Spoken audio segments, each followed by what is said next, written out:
शब्द जो अंग्रेजी बुलवा करके ही दम लेंगे, क्योंकि इनको सीखने के बाद तो आप वाक्य बना पाओगे ना, और वाक्य बना पाओगे तो अंग्रेजी भी बोल पाओगे।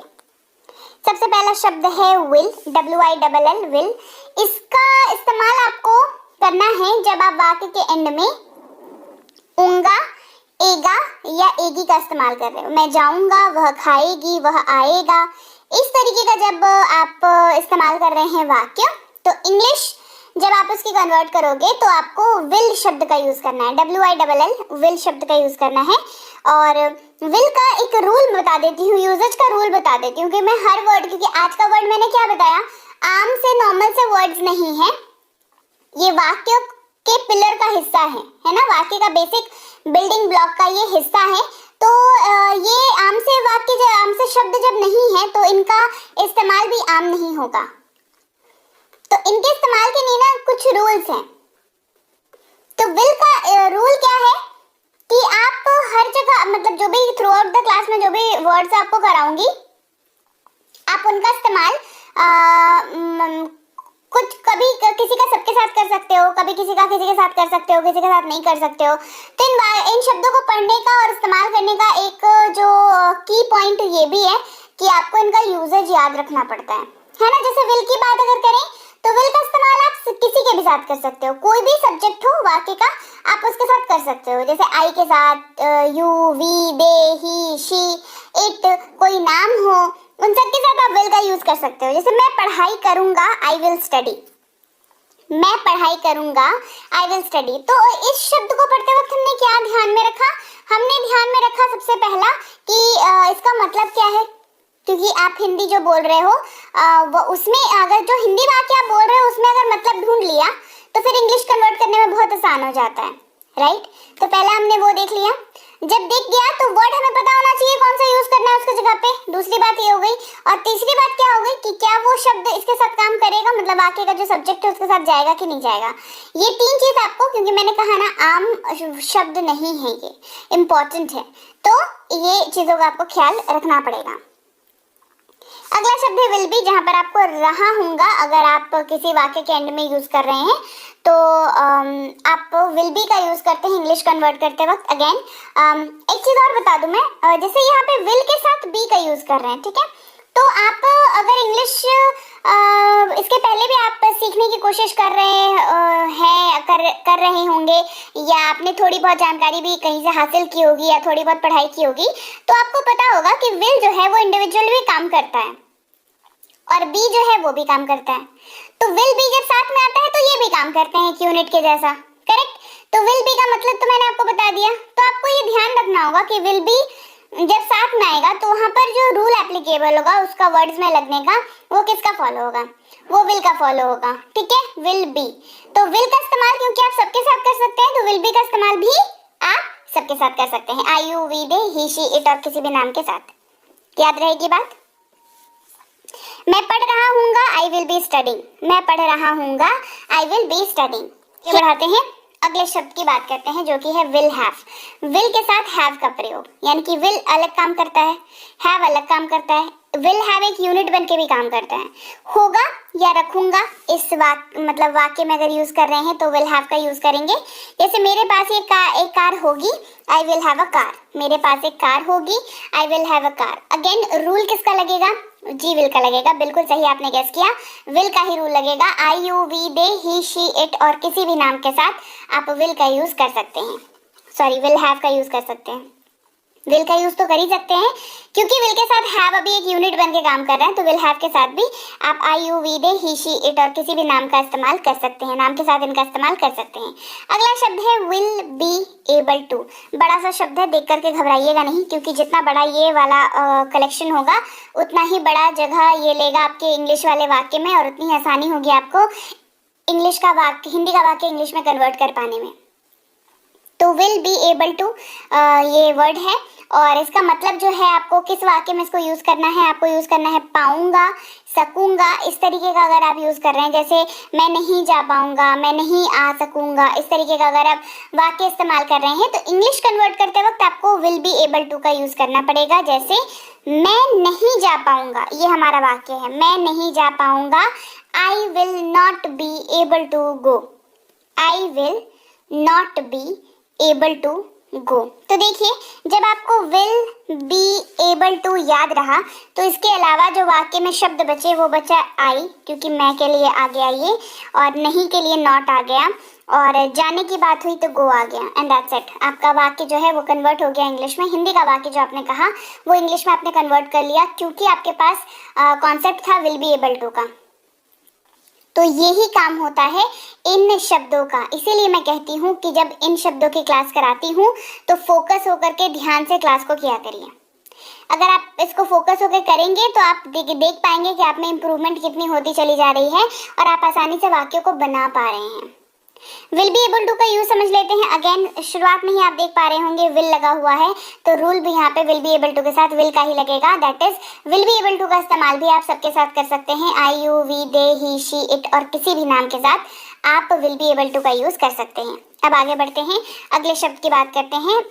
बहुत ही बेसिक है और आपको बहुत इस्तेमाल आएगा। जब भी आप वाक्य में कहते हैं ना है, कोई सा भी वाक्य हो, वो एक डॉक्टर है, वो एक इंजीनियर है, वो एक टीचर है, इस तरीके का जो भी वाक्य जिसके एंड में आपको है यूज करना होता है, और उसकी जो शुरुआत होती है, वाक्य का जो सब्जेक्ट होता है वो होता है ही, नहीं तो शी, नहीं तो इट, नहीं तो कोई दूसरा नाम, है ना, कोई भी नाम। तो आप उस वाक्य में इज का इस्तेमाल करते हैं। अगर आपने अभी तक इस बात को ध्यान नहीं दिया था तो आज के बाद जरूर ध्यान दीजिएगा कि क्या आप जब भी है शब्द का इस्तेमाल करते हैं और वाक्य में ही, शी, इट या कोई भी नाम यूज करता है तो क्या उसमें इज का इस्तेमाल करते हैं। वह एक डॉक्टर है, ही इज अ डॉक्टर। वह एक डॉक्टर है, he is a doctor, right. और इसका इस्तेमाल जैसे कि मैंने आपको बताया, ही, शी, इट या किसी भी नाम के साथ आप इसका इस्तेमाल कर सकते हैं। अगर आप वाक्य में था या थी एंड में यूज कर रहे हैं, जैसे मैं एक शिक्षक था, वो एक डॉक्टर था, वो एक टीचर थी, इस तरीके का यूज कर रहे हैं, तो इंग्लिश में वॉज वर्ड का यूज करेंगे। और सब्जेक्ट जो है हमारा वाक्य का वो क्या होना चाहिए, वो होना चाहिए आई, ही, शी, इट या कोई भी नाम। अगर ये है वाक्य में सब्जेक्ट की जगह पर तो आप इंग्लिश में वॉज का यूज कर सकते हैं। जैसे मैं एक शिक्षक था, आई वॉज अ टीचर। मैं एक शिक्षक था, आई वॉज अ टीचर। अगला शब्द है आर, जिसका मतलब होता है हैं। क्या मतलब होता है, हैं। जैसे वे लोग शिक्षक हैं, दे आर टीचर्स। लेकिन आर का इस्तेमाल थोड़ा अलग हो जाता है, ठीक है। आर का इस्तेमाल आप कर सकते हैं यू के साथ, वी के साथ और दे के साथ। यू, वी, दे, इन तीनों के साथ ही आर का यूज होगा। मतलब यू आर ऐसा वाक्य बनेगा, वी आर ऐसा वाक्य बनेगा, दे आर ऐसा वाक्य बनेगा। यहाँ पर दे आर बन रहा है, ठीक है, याद रहेगी बात। आगे बढ़ते हैं, वर की बात करते हैं। इसका इस्तेमाल भी यू, वी, दे के साथ करते हैं। और यहाँ पर देखना आपको यह है कि वाक्य के अंत में थे शब्द का इस्तेमाल हो रहा हो। किसका इस्तेमाल हो रहा है, थे का इस्तेमाल हो रहा हो। जैसे हम लोग मजदूर थे, वी वर वर्कर्स। हम लोग मजदूर थे, वी वर वर्कर्स। अगला शब्द है हूँ। अगर आप वाक्य में यूज कर रहे हैं तो एम का यूज करते हैं, और ये बहुत बेसिक है, बहुत आसान है। रूल ये है कि एम का इस्तेमाल सिर्फ और सिर्फ आई के साथ ही होता है, ठीक है। मैं एक शिक्षक हूँ, I am a teacher, very basic वाक्य। एंड इस तरीके के वाक्य तो अगर आप मुश्किल से, मैं क्या कहूँ, अगर 1 महीने से या 2 महीने से भी आप क्लासेस मेरी कर रहे हैं तो ये वाला वाक्य आपको आता है आज के डेट में बनाना, राइट। तो आप जो है सिर्फ क्लासेस को देखा मत करें, जो मैं बताती हूँ उनको प्रैक्टिस भी किया करें, जो मैं समझाती हूँ उनको ध्यान से सुना करें और उनको प्रैक्टिस किया करें, बिकॉज दैट्स वेरी इंपॉर्टेंट। आप रोज क्लासेस करते जाओगे लेकिन प्रैक्टिस नहीं करोगे तो जो पीछे वाली क्लासेस है ना वो भूलता चला जाएगा, और अभी वाली फ्रेश वाली क्लासेस आपको तो याद रहेंगी, है ना। रोज क्लासेस अटेंड कीजिए, क्योंकि रोज क्लासेस आती हैं, रोज क्लास अटेंड करिए और देखिए फिर आप में कितनी इंप्रूवमेंट आती है। लेकिन शर्त वही है, प्रैक्टिस तो करनी पड़ेगी, राइट। अच्छा, बहुत बेसिक वाक्य है, मैं एक शिक्षक हूँ, आई एम अ टीचर। मैं एक शिक्षक हूँ, I am a teacher. Last में हूँ है तो एम का यूज करेंगे, जाहिर सी बात है आई के साथ ही एम का यूज करते हैं। चलिए आगे बढ़ते हैं। पास है, अगर आप कह रहे हो किसी वाक्य में मेरे पास ये है, मेरे पास वो है, तो आप हैव का यूज करेंगे इंग्लिश कन्वर्ट करते वक्त। हैव का इस्तेमाल आई, यू, वी, दे के साथ होता है, ठीक है। आई, यू, वी और दे के साथ हैव का इस्तेमाल होता है। मेरे पास एक किताब है, आई हैव अ बुक। मेरे पास एक किताब है, आई हैव अ बुक। अगला शब्द है हैज, जिसका मतलब होता है अगेन पास है। क्या मतलब होता है, पास है। हैज इसके यहाँ पे यूज करेंगे तो यहाँ पे कंफ्यूजन क्रिएट होती है कि मैम अभी पास है के लिए हैव बताया, फिर अभी पास है के लिए हैज बता रहे हैं। कोई कंफ्यूजन की बात नहीं है, ध्यान से सुनिए। जब आपका वाक्य का सब्जेक्ट आई यू वी दे है तो आपको हैव का ही यूज करना है पास है की जगह पर। लेकिन उसके अलावा अगर आपका वाक्य का सब्जेक्ट ही, शी, इट या कोई भी नाम है तो आपको हैज का यूज करना है। उसके पास स्कूटी है, she has a scooty, she has a scooty.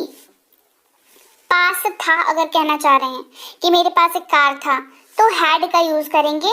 मेरे पास एक कार था, I had a car. Had की खासियत ये है कि ये सबके साथ यूज होता है। I you we they he she it और किसी भी नाम के साथ ये यूज हो जाता है।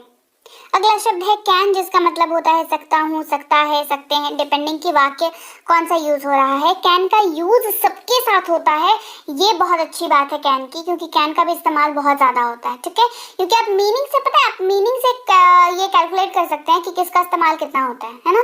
कैन का इस्तेमाल, क्योंकि इस तरीके के वाक्य हम लोग बहुत यूज कर सकते हैं। मैं ये कर सकता हूँ, मैं वहां जा सकता हूँ, मैं ये खा सकता हूँ, इस तरीके का जो वाक्य है इंग्लिश करोगे कैन का इस्तेमाल पड़ेगा। कैन का यूज सबके साथ कर सकते हैं, बहुत अच्छी वाली बात है ये। जैसे मैं ये कर सकता हूँ, आई कैन डू दिस, मैं ये कर सकता हूँ, आई कैन डू दिस। अगला शब्द है कुड, COULD, कुड बहुत यूज होता है, बहुत यूज होता है। ठीक है, कुड वुड शुड की बात साथ में होती है, लेकिन कुड का यूज बहुत होता है। ठीक है, COULD, L साइलेंट रहता है तो उच्चारण कुड हो जाता है। और सका, सकी, सके या पाया, पाई, पाए इस तरीके से इस्तेमाल होता है। जैसे मैं नहीं जा सका, आई कुड नॉट गो, मैं नहीं जा सका, आई कुड नॉट गो। और कुड का यूज भी सबके साथ होता है। ठीक है, I you we they he she it और किसी भी नाम के साथ आप कुड का यूज कर सकते हैं। याद रहेगी बात।